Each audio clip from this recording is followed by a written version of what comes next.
최신 지구촌 소식 만나보는 글로벌 리포트 시간입니다. 오늘도 해담경제연구소 어예진 소장 나왔습니다. 어서 오세요. 네, 안녕하세요. 예, 며칠 전에 인도 청년이 러시아 군대에 네. 입대했다. 참 이것도 희한한 일인데 미사일 공격을 받아 결국 사망하는 일이 있었다고 하던데 이게 도대체 무슨 상황입니까? 네, 이게 지난주에 있었던 일인데요. 러시아 20대 청년이 인도 20대 청년이 네. 인도 20대 청년이 러시아 군대에 입대해서 이 전장에서 참호를 네. 받다가 우크라이나의 미사일 공격을 받아서 사망한 일이 있었습니다. 근데 이 소식은 같이 입대해서 같이 싸우던 예. 그 인도인 친구가 또 있었어요. 예. 그 친구가 인도 영사관에 편지를 보내면서 이 사건이 알려지게 됐습니다. 저도 워낙 외국에선 시끄러워서 네. 저도 외신 보고 알았는데 근데 인도 청년들이 왜 러시아군에 입대를 했고 거기서 왜 싸우고 있는 거예요? 근데요, 이 입대한 인도 청년들이 예. 본인이 입대를 해가지고 전쟁의 최전선에서 싸울 거라고는 상상도 못했을 거예요. 왜냐하면 이게 러시아 파병 브로커들에게 속아서 그런 거거든요. 아. 뭐 SNS나 유튜브 등을 보면은 아직도 그 클립이 남아 있는 것도 있어요. 이 러시아 군대 도우미 일자리를 찾고 있다. 뭐 예를 들면 파괴된 건물 잔해를 치우는 일이든가 아니면 무기 관리 같은 뭐 군사 시설의 조력자 같은 그런 포지션이다. 예. 이거 절대 싸우는 거 아니다. 음. 한 1년 동안 근무하면 러시아 여권을 주겠다. 뭐 월급도 한 160만 원에서 240만 원 정도다. 이런 내용의 영상이 올라와 있어요. 네. 근데 이걸 본 인도 청년들이 정말 혹하는 거예요. 이거를 앞다퉈 신청을 하면서 조금 화제가 됐는데 주로 두바이에 있는 그 일자리 중개 업체가 이런 일을 한 것으로 알려졌습니다. 근데 인도 청년들 입장에서는 혹할 수밖에 없는 게 인도가 요즘에 실업률이 그나마 조금 내려가서 뭐 6%대 후반 뭐 이런데 작년 사상 최고치였던 게 10%였을 만큼 굉장히 심각한 상황입니다. 예. 그리고 뭐 인도 같은 경우 아시겠지만 기술직 같은 어떤 고임금 일자리가 아니면 평균적으로 보면 한 30만 원이 안 되는 정도의 월급을 받기 때문에 월 160만 원? 그리고 러시아 영주권을 준다? 그러면 굉장히 현혹되기가 쉽죠. 조건은 좋겠네요. 그렇죠. 그리고 심지어 여기에는 알선료처럼 수수료도 있다고 그래요. 그래서 100만 원 돈 이상 되는 그런 돈을 대출을 받아서 오. 브로커들에게 대가로 건넸다고 합니다. 요거 건네면 내가 월급을 1년 정도 더 받을 수 있으니까. 예. 근데 문제는 이게 계약서도 러시아어로 되어 있고 아. 어디로 가는지 뭐 도착하지 않고서는 알 수가 없다는 거예요. 예. 그리고 이 중에 일부는 자기도 모르는 새에 전쟁에 참전하는 파견군이 되어 있는 거예요. 근데 심지어는 이게 러시아 군대인지 그 러시아의 용병기 와그너 그룹의 군대인지도 모르고요. 어느 날 갑자기 그 데려간 곳에서 총을 주면서 연습을 시키더라는 네. 거예요. 근데 대부분의 인도 청년들은 총을 만져본 적이 거의 없고 그리고 러시아 너무 춥잖아요. 그 근방에. 그래서 너무 힘들다. 너무 당황을 하고 어려워하는 거예요. 근데 또 도망가려고 하니까 여권이 압수돼서 발이 묶여서 집으로 돌아갈 수 없는 상황까지 생겼다고 합니다. 그렇군요. 그러면 이렇게 혹할 만한 조건 때문에 러시아로 간 인도 사람들이 얼마나 됩니까? 인도 매체 더 힌두 취재에 따르면 지난 1년 동안 약 100명의 인도인이 러시아 군에 입대한 것으로 알려졌습니다. 이 최전선에 발이 묶인 인도인은 대략 18명인 것으로 알려졌고 이 중에 최소 3명은 전투부대에 배치된 것으로 알려졌습니다. 근데 이들 대부분은 뭐 인도에서 사과 농사를 짓거나 예. 아니면 툭툭 운전사 아니면 뭐 시장에서 그 마시는 차 이런 거 팔던 사람 근데 모두들 대부분 이제 가난한 사람들입니다. 근데 인도 정부가 이 사건이 알려진 이후에 이 사람들 조기 제대를 위해서 러시아 당국과 좀 논의 중인 것으로 알려졌습니다. 그런데 결국 이렇게 인도 사람을 러시아 전쟁터까지 데리고 와서 활용하자 이런 의사결정이라고 해야 될까요? 네. 이런 걸 생각한 맨 꼭대기에는 결국 러시아 정부 있는 거 아니에요? 그렇죠. 이 러시아 현지에 지금 반정부 언론이 있어요. 그 매체 취재에 따르면 정부가 비공식 브로커들의 도움을 받아서 더 많은 징병을 세계 곳곳에서 찾고 있다. 이런 보도가 있었습니다. 근데 비단 이거는 인도인뿐만 아니라 예. 여기에는 쿠바인도 있었고요. 그리고 이들보다 훨씬 더 많은 인원은 네팔에서 오고 있다고 합니다. 계약서 내용이 아까 러시아어라고 했는데 그 국방부 계약서 이렇게 적힌 내용을 봤더니 러시아 연방 군대에서의 군복무, 적대 행위에 참여, 러시아 국민에게 무한한 봉사 이렇게 이런 거를 요구하고 있었습니다. 예. 러시아는 수천 명의 외국인 전투원들을 고용한 것으로 알려졌는데 중동과 아시아인들이 상당수고 최근에는 아프리카에서도 용병을 모집하려 한다. 이런 얘기가 있습니다. 그렇군요. 자, 다음 소식으로 넘어가 보죠. 며칠 전 영국, 일본, 미국의 주요 외신들이 우리나라를 이렇게 보도를 했네요. 네. 어떤 내용이었습니까? 이게 지금 출산율 통계를 가지고 보도를 한 거였는데요. 우리나라 며칠 전에 연간 합계 출산율 통계가 발표됐죠. 예. 0.72명으로 또 최저 기록을 경신을 했는데 지난해 4분기로만 따지면 합계 출산율이 0.65명. 여성 한 명이 평생 낳을 것으로 예상되는 평균 출생아 수가 앞이 0인 거는 예. OECD 국가 중에 우리나라만 6년째 혼자입니다. 근데 우리도 충격이지만 예. 해외에서도 이 숫자가 꽤나 충격이었는지 통계 발표 후에 많은 주요 언론들이 이 문제에 대해서 분석 기사를 다뤘어요. 예. 최근 유럽을 비롯해서 세계 주요 국가들 역시 출산율이 굉장히 가파르게 떨어지고 있어서 보도에도 많이 나오고 있고요. 각국 정부들이 정책 마련에 굉장히 분주한 상황이거든요. 그래서 제가 봤을 때는 이제 한국처럼 안 되려면 어떻게 해야 하는가. 그런지 이런 모습들을 분석하고 있는 그런 모습입니다. 네. 영국 BBC 같은 경우에는 무려 1년 동안 그 한국 특파원이 전국을 돌아다니면서 취재를 했던 거예요. 그 내용을 바탕으로 왜 한국 여자들은 아이를 낳지 않는가? 라는 제목의 기사를 보도했어요. 예. BBC는 세계적으로 선진국 출산율이 떨어지고 있지만 한국만큼 극단적으로 떨어지는 나라는 없다. 거의 20년 동안 역대 정부들이 이 문제에 한 379조 원가량의 돈을 던졌지만 효과는 없었다. 라면서 한국은 이제 50년 뒤에는 생산 가능 인구가 절반으로 줄고 예. 또 국가 군복무에 참여할 수 있는 인구가 58%로 줄 것이며 65세 이상 인구가 절반 가까이 될 것으로 보인다. 아시아에서 5번째로 큰 경제 인구가 2100년까지 지금의 절반인 2680만 명으로 인구가 줄어들 것이다. 이렇게 전망을 했어요. 그렇죠. 전 세계뿐만 아니라 아시아에서도 우리가 5번째로 큰 경제 규모를 가지고 있는 나라니까 네. 이게 전 세계적으로도 참 여러 가지 시사점이 있는 것 같은데 네. 혹시요 네. 이 보도 기사에서 우리가 우리 내부에서는 왜 이렇게 아이를 안 낳지 이런 분석이 나름 있었습니다만 네. 또 외국에서 본 어떤 분석 이런 게 여기 있었을까요? 있었어요. 몇 예. 가지가 있었는데 그중에 이제 좀 뭔가 영국인의 시선으로 봤을 때 한국이 이거는 조금 많이 다른데 사고가? 이런 반응 중에 하나가 바로 사회적으로 결혼을 통해서만 아이를 갖는 게 용인되는 분위기가 문제점이다. 이렇게 본 거예요. 예.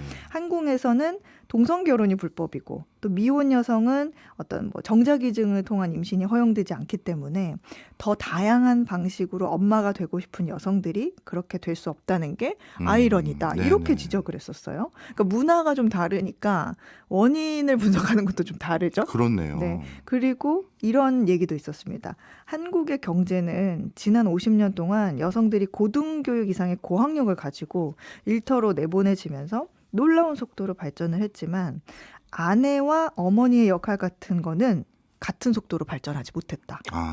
이런 지적이 있었어요. 가사노동 얘기하는 거죠? 가사노동도 그렇고 사회 인식도 예, 그렇고. 예. BBC는 한국 여성들이 OECD 국가들 중에 가장 고학력자들인데 높은 실업률, 이상하게 이 나라는 남성들에 비해서 최악의 성별 임금 격차를 갖고 있고 평균 대비 높은 실업률을 가지고 있다.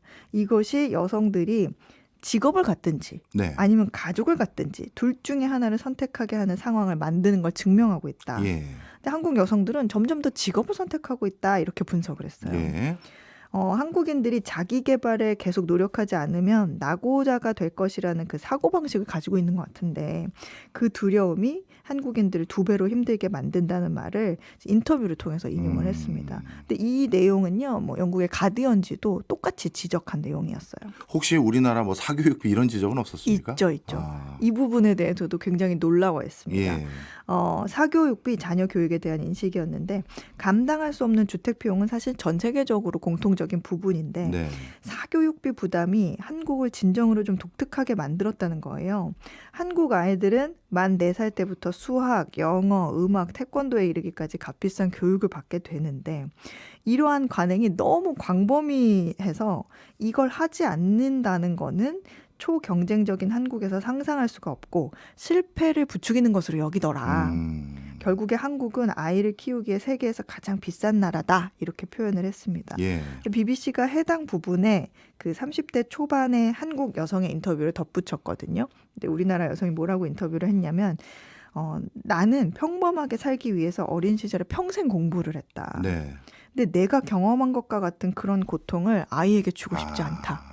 이런 내용을 했었습니다. 어찌 보면 부모 세대가 그 치열한 경쟁을 한국 사회에서 접해보고 나서 네. 우리 아이는 이런 생활을 하지 않았으면 좋겠다. 이런 것도 포함되어 있는 네. 그런 내용이네요. 근데 제가 이제 흥미로웠던 건 네. 우리나라와 정도의 차이만 있을 뿐이지 우리한테 지적질을 할 나라는 아닌 것 같은데 일본 신문들도 대대적인 보도를 했더라고요. 맞아요. 이 아사히 신문, 산케이 신문, 니온 게이자이 신문 등이 일면 보도를 통해서 우리 소식을 전했습니다. 일본의 2022년 합계 출산율이 1.26명이에요. 아니 1 좀 넘었다고 지적질을. 근데 이게 한국의 2015년과 비슷한 수준이거든요. 그러니까 지적을 하기보다는 일본이 야 이거 남의 일이 아니다. 야 이거 우리의 미래일지도 모른다. 이런 자세로 한국을 분석을 했습니다. 일본 언론 역시 뭐 집값 급등, 그다음에 장시간 노동, 그다음에 여성의 지나친 육아 부담, 그리고 치열한 학벌 경쟁으로 삶이 팍팍해진 어떤 젊은 세대들의 지금 모습이 일본과도 닮았다. 일본의 젊은 세대들도 비슷한 모습을 보이고 있다 하면서 진단을 했는데 과도한 교육열은 BBC에 이어서 일본 언론도 주요 원인으로 꼽으면서 부모가 집에 돌아올 때까지 학원을 전전하는 한국 아이들의 모습을 소개를 했습니다. 이어서 이제 한국이 이대로 가다가는 연금 제도도 파탄될 것 같고 노동력 부족에 직면할 뿐만 아니라 군인이 부족해서 안보까지 위협할 수 있다. 이렇게 우려를 했는데 어떤 한국의 정책이 어떤 식으로 나오느냐에 따라서 그거의 성패가 우리의 앞날의 참고가 될 수 있을 것 같다 하면서 굉장히 관심 있게 보도를 했습니다. 그렇겠네요. 우리나라뿐만 아니라 일본 그리고 OECD 대부분의 국가들이 점점 합계 출생률이 줄어들고 있어서 뭐 어찌 보면 한국을 더 관심 있게 보고 있는 거 아닌가 이런 생각도 듭니다. 다른 소식으로 넘어가 보죠. 요즘 미국인들이 식비 아끼려고 과거에는 안 했던 일을 한다. 이건 뭐예요? 예, 요즘에 미국의 식품 가격, 특히 외식비가 많이 올라서 미국인들의 가처분 소득 중에 식품 지출이 차지하는 비중이 한 11%. 최근 30년 사이에 가장 높은 수준까지 올랐습니다. 뭐 일례로 오레오 과자로 유명한 그 몬델레즈라는 회사는 최근 46년 만에 최고치를 돌파한 코코아 가격 때문에 올해도 일부 제품 가격을 인상할 수밖에 없다 이렇게 예고를 한 상태거든요. 근데 그러다 보니까 일단 사람들이 외식 빈도를 줄이고 또 외식을 하더라도 이제 에피타이저를 먹지 말자 이런 식이에요. 그리고 주로 만약에 집에서 요리를 한다면 그 슈퍼마켓에서 그 저렴한 PB 상품들 있죠. 그걸로 식재료를 사다가 재료가 많이 안 들어가는 메뉴로 최대한 간단하게 이렇게 먹는 일이 많아졌다고 합니다. 뭐 예를 들면 예전에는 막 신선한 허브를 사다가 뭐 레몬도 좀 넣고 해가지고 육류 안에 이렇게 채워가지고 막 실로 묶어서 뭐 양념도 해서 오븐에 굽고 뭐 그랬는데 이런 요리를 했다면 요즘에는 한국의 비빔국수 같이 면 요리 아니면 통조림을 이용한 요리 이런 걸 많이 한다고 해요. 그리고 이마저도 아까운 사람들은 뒷마당을 텃밭으로 가꾸기 시작했어요. 근데 보통 제가 있을 때만 해도 미국에서 뒷마당에 이제 꽃이나 나무가 아닌 채소 텃밭 가꾸는 사람들은 주로 한국인 아니면 일본인이었거든요. 그런 아시아인들이었는데 요즘은 당근, 토마토 등 이런 채소를 가꾸는 사람도 많아졌다고 합니다. 근데 이게 비료나 뭐 씨앗 사는데 한 $200 정도 쓰인다고는 하는데 결론적으로 보면 뭐 식품비로 나가는 수백 달러를 절약할 수 있으니까 이게 더 낫다 하면서 선호한다고 합니다. 그리고 좀 우리랑 더 다른 부분은 이제 직접 사냥을 한다는 거예요. 사냥이요? 네. 그 사냥을 해서 고기를 얻는 건데 미국은요 보통 뭐 마트나 이런 곳에 가면 낚시나 사냥 허가증 라이센스를 팔아요. 네, 그걸 발급받아야 지정된 장소에서 뭐 물고기를 잡거나 사냥을 할 수가 있거든요. 사냥 같은 경우에도 뭐 가을이나 초겨울 이제 한시적으로 허가증을 발급하고 있는데 그렇게 사냥한 뭐 사슴고기 이런 거로 소시지를 만들거나 아니면 그거를 다 이렇게 소분해가지고 예. 고기로 얼려놓고 뭐 1년 내내 먹는다고 합니다. 네. 식비 아끼려는 것뿐만 아니라 요즘은 미국 사람들이 가전제품 살 때도 전기 소멸왕이라고 해야 될까요? 전기 소비 등급. 네. 이거 보면서 산다고요. 미국 소비자들은 전기요금이 얼마나 나오는지는 이 가전제품을 살 때 정말 안 보던 거거든요. 네. 요즘은 신경을 쓰는 경우가 굉장히 많아지고 있다고 합니다. 가전 업체들도 미국에서는 팔지 않던 예를 들면 뭐 히트 펌프를 활용한 세탁기나 건조기 같은 거를 팔고 있어요. 그러니까 예. 예를 들면 이런 거예요. 빨래를 건조할 때 그냥 전기로 열을 만들어서 열풍으로 건조를 하게 되면 전기가 굉장히 많이 소모되잖아요. 그런데 뭐 전기요금 부담이 적으니까 그냥 썼거든요. 그냥 오래전부터. 근데 이제 히트펌프 최근에 나오는 방식은 에어컨을 돌리면 그 습도가 낮아지면서 실외기에서 더운 바람이 막 나오잖아요. 그 원리를 이용해서 빨래를 건조하는 거예요. 그래서 전기요금은 덜 나오지만 건조기 자체가 비싸죠. 네. 그래도 잘 팔린다고 해요. 네. 미국인들도 이제 요즘에는 전기요금의 부담을 느끼면서 좀 계산기를 두들겨 보고 있다. 이런 의미입니다. 네. 미국도 진짜 물가가 만만치 않은 상황인 것 같네요. 그러면 아까 좀 전에 미국의 네. 식비 말씀 주셨잖아요. 네. 그럼 식비가 올라간다는 건 쉽게 얘기해서 식당 가면 음식 가격 올라간다는 건데 그럼 음식점 운영하는 상인들은 돈 좀 버는 거 아닙니까? 그렇게 생각할 수도 있는데 예. 식품 회사들이나 식당 체인들도 이제 예. 비싸니까 소비가 감소하는 여파로 실적이 좋지가 않아요. 근데 그렇다고 가격을 낮추자니까 재료비가 비싸서 또 안 되고 또 재료비 감안해서 가격을 올리면 또 소비자들이 소비자가 안 오고. 안 오니까 그게 문제인데요. 이제 그걸 고민하던 이제 햄버거 체인 웬디스 아시죠? 예. 웬디스가 내년부터 변동 가격제를 도입하겠다 이렇게 발표를 했어요. 근데 이게 뭐냐면 가게의 그 메뉴판을 전자식으로 바꿔서 붐비는 시간대에는 비싸게 한가한 시간에는 싸게 이렇게 가격을 하루에도 몇 번씩 바꾸는 예. 거예요. 근데 수요에 따라서 이거를 뭐 다이내믹 프라이싱이라고 하는데 이제 우버나 리프트 같은 어떤 차량 공유 서비스가 이런 제도를 이용하고 그렇죠. 있어요. 수요에 따라서. 근데 다만 이게 어떻게 보면 소비자들의 심기를 좀 건드릴 수 있잖아요. 다른 것도 아니고 햄버거인데. 예. 그래서 그게 걱정인데 소비자들이 이제 항공료나 뭐 컴퓨터 가격이 오르는 거는 뭐 이해를 하면서도 내가 자주 먹던 음식을 두고 가격을 올린다거나 아니면 웬디스처럼 그때그때 가격을 올렸다 내렸다 하면 화를 낼 수 있을 거 아니에요. 충분히 그럴 것 같아요. 네, 근데 실제로도 그 미국 소비자 설문조사를 하면 이 변동 가격제에 대해서 물었더니 예. 이 변동 가격제는 기업이 폭리를 취하려는 거다 하는 예. 응답이 절반을 차지합니다. 근데 웬디스가 2022년과 2023년 사이에 그 식자재 인플레이션을 이유로 평균 가격을요 메뉴 가격을 35% 인상한 바가 이야. 있어요. 굉장히 웬디스는 미국의 햄버거 가게 중에서도 꽤 비싼 편에 속하거든요. 그렇군요. 네, 근데 이미 일부 지역에서는 가격 차별화를 시행하고 있기도 합니다. 이미 뉴저지주의 한 지역에서는 주력 햄버거가 5불 99 네. 이렇게 파는 반면에 뉴욕 타임스퀘어 매장 여기 복닥복닥 거리잖아요. 네. 여기는 8불 19 굉장히 좀 차이가 나죠. 이렇게 달러를 받고 있습니다. 네. 뭐 또 다른 그 식품업체 얘기를 하나 더 하면 최근에 좀 논란이 됐던 게 그 켈로그 그 시리얼 파는 예. 회사의 CEO가 가난한 사람들은 그럼 시리얼로 식사를 해라.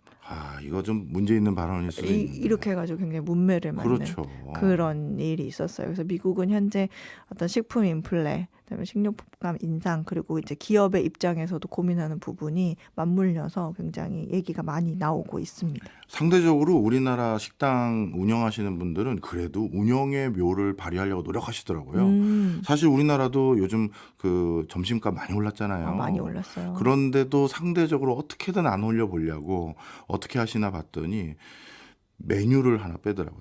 밑반찬. 우리나라는 그래도 밑반찬 주는 문화가 있는데 네. 미국은 햄버거 하나에 콜라 하나인데 그러니까. 햄버거에 뭐 예를 들어 고기를 반쪽만 줄 수는 없고 네. 근데 우리는 밑반찬 한 5개 줬던 데가 한 3, 4개로 줄고 그렇게 해서 어떻게든 가격 안 올려보려고 버티시는 게 있더라고요. 이런 점은 한국이 더 좋은 것 같습니다. 네. 알겠습니다. 오늘도 세상으로 돌아가는 얘기 어혜진 소장님 덕분에 잘 알았네요. 지금까지 어혜진 소장이었습니다. 고맙습니다. 감사합니다.